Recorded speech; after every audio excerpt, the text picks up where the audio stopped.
प्यारे बच्चों नमस्कार। प्यारे बच्चों, हमने पिछले वीडियो में राम लक्ष्मण परशुराम संवाद के जो अभ्यास के प्रश्न थे वो 1 से 7 तक जो प्रश्न थे उनको पढ़ा, उनको समझा। आज हम यहाँ से आगे के 8, 9 और 10 प्रश्न को करने की कोशिश करेंगे।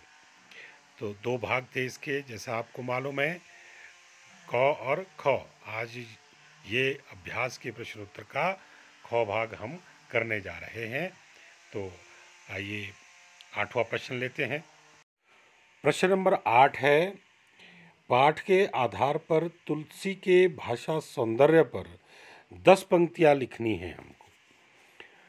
तो इसके उत्तर में हम भाषा सौंदर्य पर 10 पंक्तियां इस प्रकार लिखेंगे। तुलसीदास रस सिद्ध कवि हैं, उनकी काव्य भाषा रस की खान है। तुलसीदास द्वारा लिखित रामचरितमानस अवधी भाषा में लिखी गई है। यह काव्यांश रामचरितमानस के बालकांड से लिया गया है। तुलसीदास ने इसमें दोहा, छंद, चौपाई का बहुत ही सुंदर प्रयोग किया है। प्रत्येक चौपाई संगीत के सुरों में डूबी हुई प्रतीत होती है, जिसके कारण काव्य के सौंदर्य तथा आनंद में वृद्धि हुई है और भाषा में लयबद्धता बनी रही है।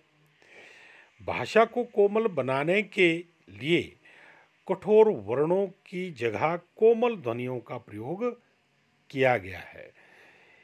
इसकी भाषा में अनुप्रास अलंकार, रूपक अलंकार, उत्प्रेक्ष अलंकार और पुनरुक्ति अलंकार की अधिकता देखने को मिलती है। इस काव्यांश की भाषा में व्यंग्यात्मकता का सुंदर संयोजन किया गया है।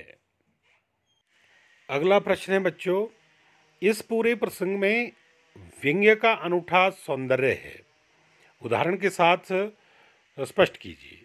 तो उदाहरण के साथ हमने कोई एक उदाहरण देना है, उससे स्पष्ट करना है कि इसमें व्यंग्य का अनूठा उदाहरण प्रस्तुत किया गया है।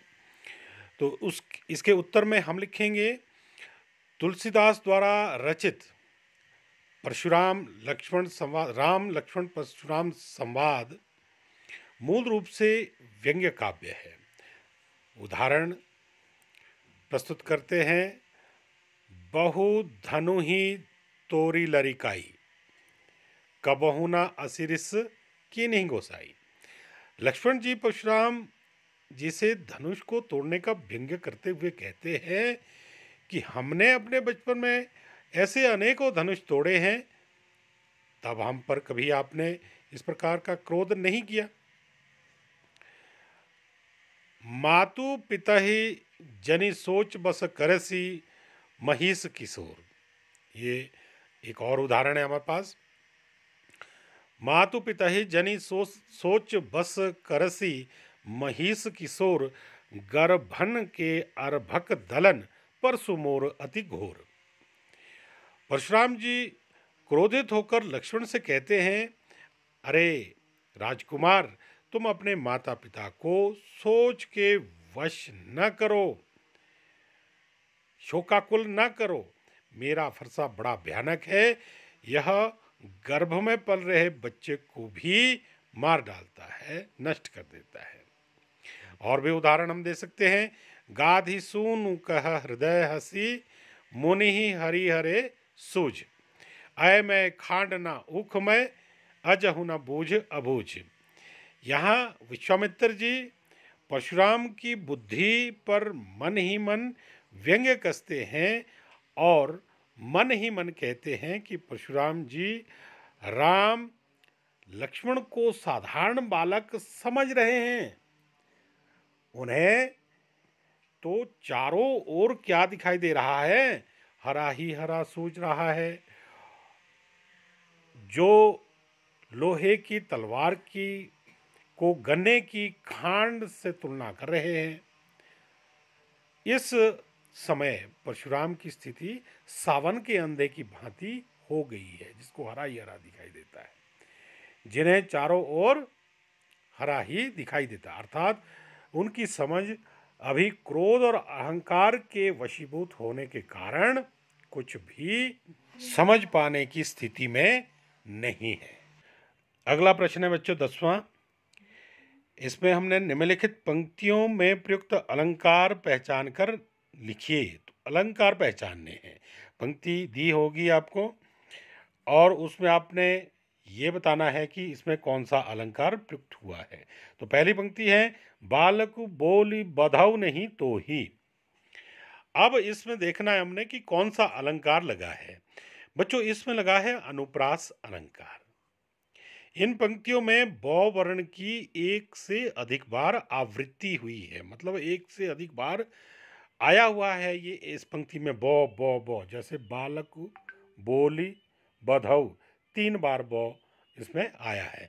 तो जब आवृत्ति होती है, किसी वर्ण की आवृत्ति होती है, बार बार उसका प्रयोग होता है, तो उस अलंकार को हम कहेंगे अनुप्रास अलंकार। समझ गए। अब है दूसरी पंक्ति। दूसरी पंक्ति है कोटि कुलिस सम वचन तुम्हारा।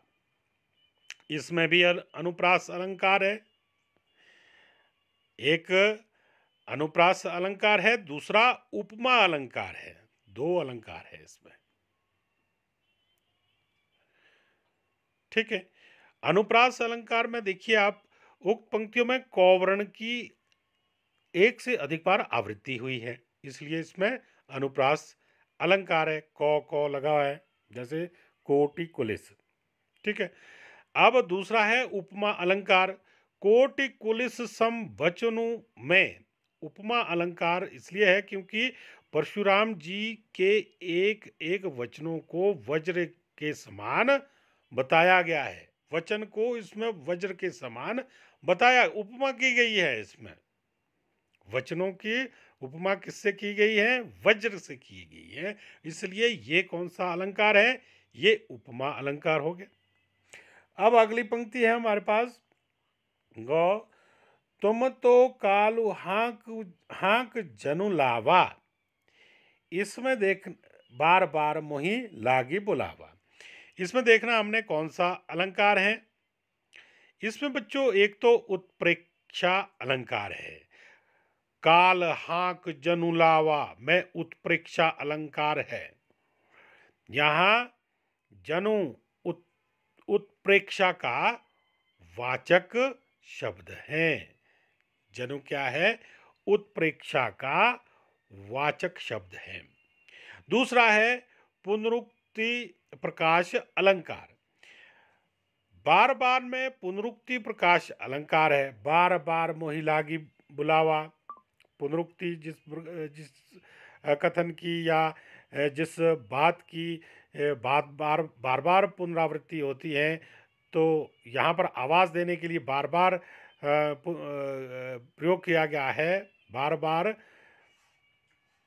पुनरुक्ति प्रकाश अलंकार के लिए आएगा, क्योंकि बार बार की 2 बार आवृत्ति हुई है, पर अर्थ भिन्नता नहीं है। अर्थ अलग हो तो वो अलग अलंकार बन जाता है, लेकिन यहाँ पर क्या है? अर्थ सेम ही है। बार बार मोहि लागी बुलावा, इसलिए इसको क्या कहेंगे? पुनरुक्ति प्रकाश अलंकार। अब है बच्चों घ लखन उत्तर आहुति सरस भृगुकुल कोप कृसानु बढ़त देखी जल सम बचन बोले रघुकुल भानु।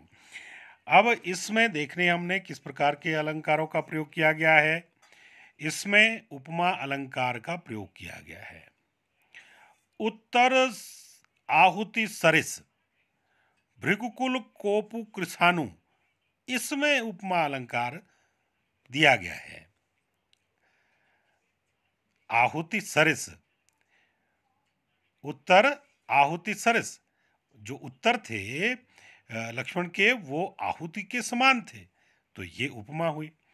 तो भृगुकुल कोप कृसानु, भृगुकुल का जो कोप है, जो गुस्सा है, वो आग के समान है, तो यहाँ पर भी उपमा लगी हुई है। तो ये उपमा अलंकार है। और जल सम वचन में भी उपमा अलंकार है। जल सम वचन बोले रघुकुल भानु, इसमें भी उपमा अलंकार है, क्योंकि भगवान राम के मधुर वचन जल के समान कार्य कर रहे हैं। और दूसरा कौन सा अलंकार है इसमें? रूपक अलंकार का भी इसमें देखने को मिल रहा है। रघुकुल भानु में रूपक अलंकार है। यहाँ श्री राम को रघुकुल का सूर्य कहा गया है, तो ये रूपक अलंकार है। श्री राम के गुणों की समानता सूर्यों से की गई है। जब हम किसी की समानता किसी अन्य के गुणों से करते हैं या दोषों से करते हैं, तो वो कौन सा अलंकार बन जाता है बच्चों? वो रूपक अलंकार बन जाता है। तो इसमें दो अलंकार हमें देखने को मिले, एक उपमा अलंकार और दूसरा रूपक अलंकार।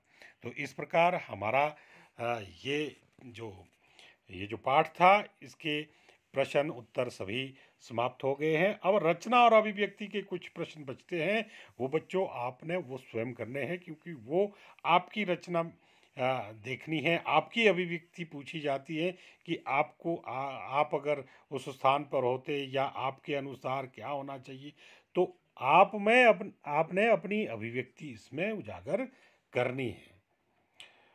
तो आज के लिए इतना ही। धन्यवाद।